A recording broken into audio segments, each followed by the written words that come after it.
ओम नमः शिवाय। नमस्कार दोस्तों, अविश्वसनीय एवं सटीक भविष्यवाणी की इस श्रृंखला में मैं पूनम पांडे आप सभी का स्वागत करती हूँ। दोस्तों, मैं अपने वीडियो के माध्यम से ज्योतिष के अपने 30 वर्ष के अनुभव को आपसे साझा करती हूँ। मैं 12-13 वर्ष की उम्र से ही ज्योतिष तथा हस्तरेखा के विषय में अध्ययन कर रही हूँ और जीवन भर यह अध्ययन जारी रहेगा, क्योंकि विद्या का कोई अंत नहीं है। उस पे भी ज्योतिष विद्या सबसे गूढ़ विषय है और एक जीवन पूरा लगा देने पर भी इसमें आपको 100% सफलता मिलने की संभावना कम ही है, क्योंकि इस क्षेत्र में आपको अध्ययन से अधिक अनुभव की जरूरत पड़ती है।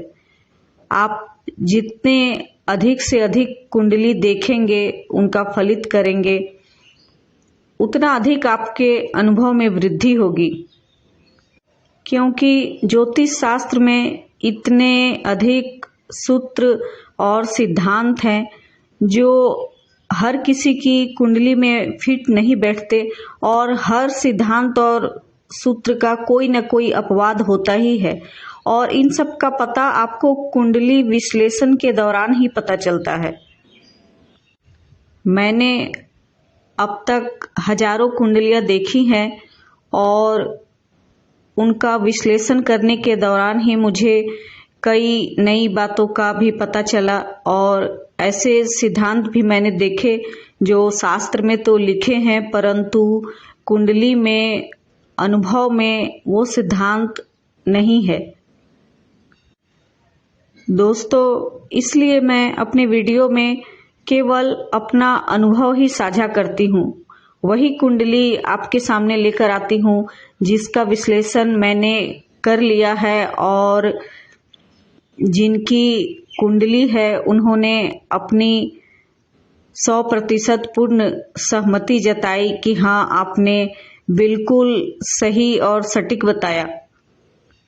ज्योतिष के नए विद्यार्थी मेरे वीडियो को देखकर अपने अनुभव में वृद्धि कर सकते हैं, उन्हें इससे लाभ होगा, क्योंकि मैं यहाँ आपको जो कुछ भी बता रही हूँ वो कुंडली के आधार पर बता रही हूँ, तो आपको समझने में बहुत आसानी होगी।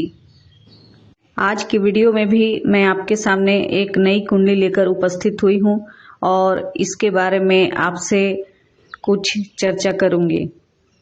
आपके स्क्रीन पर वो कुंडली दिखाई दे रही है। यह कुंडली मुझे जम्मू से प्राप्त हुई है और यह एक 48 वर्षीय महिला की कुंडली है। तो चलिए इस कुंडली पर एक नजर डालते हैं। सिंह लग्न की यह कुंडली है और लग्न का स्वामी 10म भाव में बैठे हैं।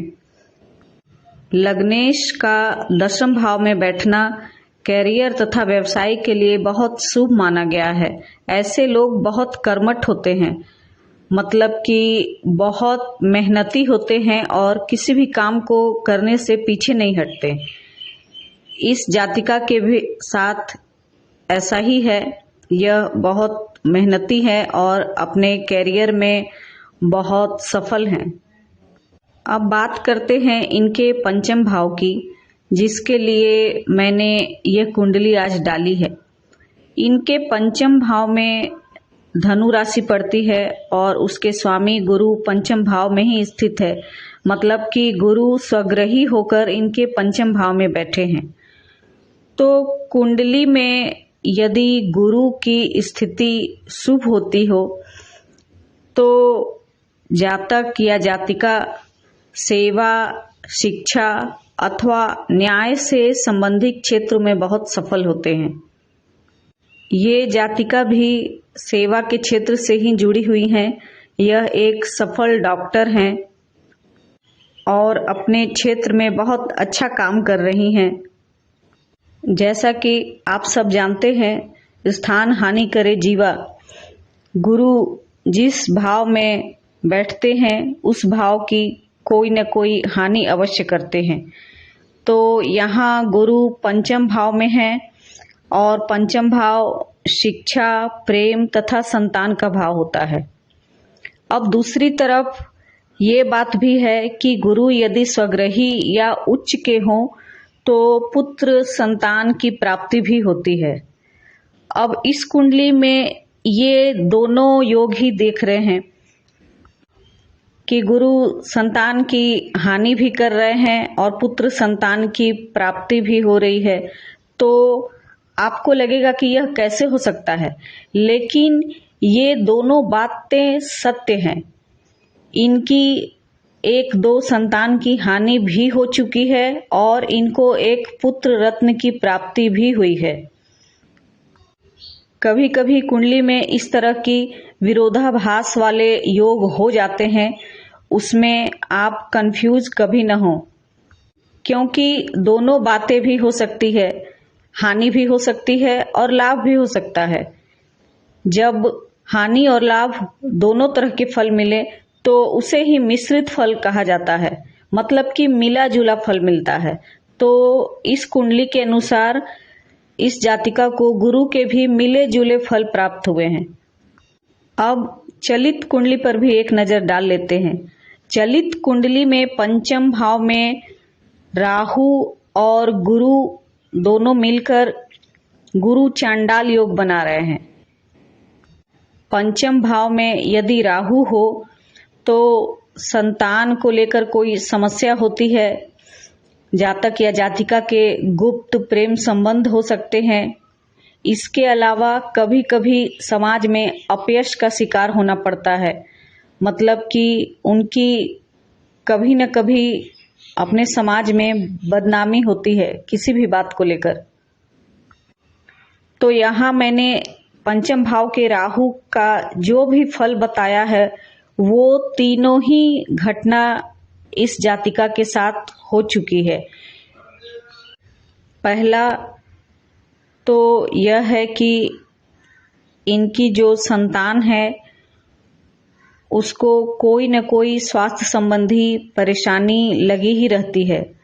दूसरा गुप्त प्रेम संबंध, तो इस जातिका ने स्वयं स्वीकार किया कि इनके गुप्त प्रेम संबंध रहे हैं।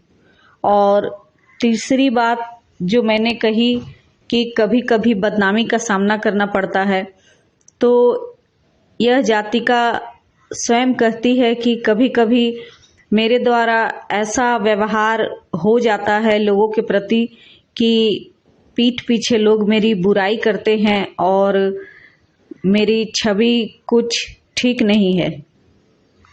तो दोस्तों देखा आपने कि किस तरह लग्न कुंडली तथा चलित कुंडली दोनों ही आपके जीवन पर एक गहरा प्रभाव छोड़ती हैं और दोनों को मिलाकर ही फलित करना चाहिए।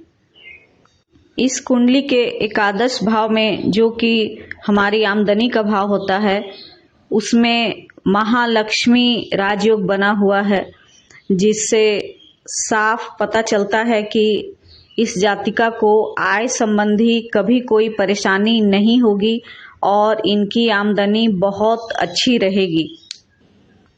तो दोस्तों इसी के साथ ही मैं आज की चर्चा को समाप्त करती हूँ।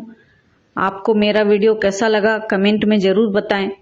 यदि आपको भी व्यक्तिगत रूप से कुंडली विश्लेषण करवानी हो तो दिए गए नंबर पर व्हाट्सएप कर सकते हैं।